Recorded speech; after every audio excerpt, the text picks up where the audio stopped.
លោកល្ងាចឡើងសត្វចាបក៏បានត្រឡប់មកវិញក៏បានឃើញទន្សាយ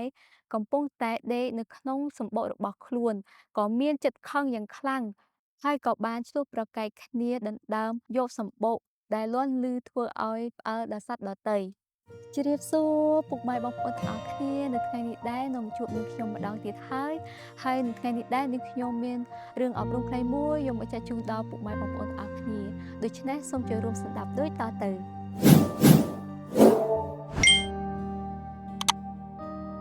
កាលពីព្រេងនាយមានសត្វចាបស្រុកមួយរស់នៅក្នុងសំបុកដ៏ធំហើយទូលាយអាចរស់នៅយ៉ាងស្រួលប៉ុន្តែសត្វចាបនោះគឺមិនអាចរកអាហារនៅក្បែរនោះបានឡើយដូច្នេះជារៀងរាល់ថ្ងៃសត្វចាបតែងតែហោះហើរទៅរកអាហារនៅទីឆ្ងាយដោយទុកសំបុកចោលកំឡុងពេលហោះហើរនោះសត្វចាបមានការហត់នឿយជាខ្លាំងដោយសារតែទីកន្លែងដែលខ្លួនទៅរកអាហារនោះគឺវានៅឆ្ងាយខ្លាំងណាស់ ទោះបីជាយ៉ាងណាក៏ដោយក៏សត្វចាបនោះនៅតែខិតខំប្រឹងប្រែងហោះហើរទៅរកអាហារដើម្បីយកមកចិញ្ចឹមជីវិត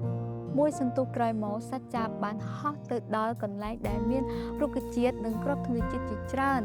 រួចគាត់បានសម្រេចចិត្តថានឹងសម្រាកនៅទីនោះសឹមពេលល្ងាចត្រឡប់ទៅវិញកន្លងពេលនោះក៏មានទន្សាយមួយក្បាលកំពុងតែឆ្លងកាត់ក៏បានជួបប្រទះនឹងសម្បុកចាបមួយហើយសម្បុកនោះគឺជាសម្បុករបស់ចាបស្រកនោះឯង ដោយឃើញថាសម្បុកនោះគ្មានម្ចាស់ទន្សាយនោះក៏បានទៅរស់នៅក្នុងសម្បុកនោះ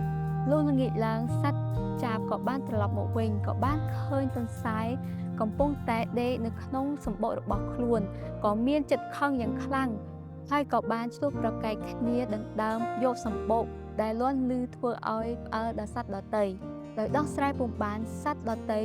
ក៏បានផ្ដល់យោបល់ឲ្យពួកគេទៅរកចៅក្រមរួចពួកគេក៏បានសម្រេចធ្វើតាមសត្វដទៃនោះហើយក៏បាននាំគ្នាទៅរកចៅក្រមនៅពេលដែលពួកគេកំពុងតែធ្វើដំណើរនោះក៏បានជួបប្រទះនឹងសត្វឆ្មាមួយកំពុងតែអង្គុយអធិដ្ឋានបន់ស្រន់ដូចជាអ្នកចេះដឹងអ្នកមានប្រាជ្ញាអញ្ចឹង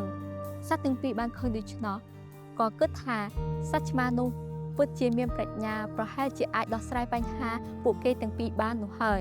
បន្ទាប់មកសត្វឆ្មានោះបានសួរទៅកាន់ពួកគេថាតើពួកគេមានការអ្វី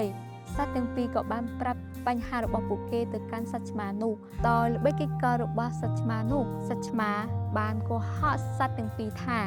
ខ្លួនស្ដាប់បន្លឺក៏បានឲ្យសត្វទាំងពីរចូលទៅជិតខ្លួនព្រាមនោះសត្វទន្សាយក៏បានដើរទៅជិតឆ្មានោះក៏ចាប់ទន្សាយបំរុងនឹងបរិភោគប៉ុន្តែសត្វចាបបានទៅទះស្លាបចំកណ្ដាលភ្នែករបស់សត្វឆ្មាធ្វើឲ្យសត្វឆ្មាឈឺទ្រាំលែងបានក៏បានរត់ចេញពីពួកគេឃើញដូច្នោះសត្វទន្សាយក៏បានដឹងគុណដល់សត្វចាបដែលបានជួយដល់ជីវិតរបស់ខ្លួនចាប់ពីថ្ងៃនោះមកពួកគេបានក្លាយជាមិត្តសម្លាញ់នឹងគ្នាដោយពួកគេបានរស់នៅជាមួយគ្នាយ៉ាងសុខសាន្តរីករាយជាមួយនឹងគ្នាដូច្នេះរឿងនេះក៏ឈានដល់ទីបញ្ចប់ ហើយនៅក្នុងរឿងនេះផងដែរក៏ចង់អប់រំយើងថាឲ្យយើងចេះជួយគ្នាក្នុងគ្រាមានអាសន្នកុំឲ្យយើងលុបលួនចង់បានរបស់អ្នកដទៃហើយរឿងនេះផងដែរមានចំណងជើងថាជំលោះរវាងសត្វចាបហើយនិងសត្វទន្សាយដូច្នេះជាចុងក្រោយនាងខ្ញុំសូមអរគុណនិងព្រះប្រទានពរ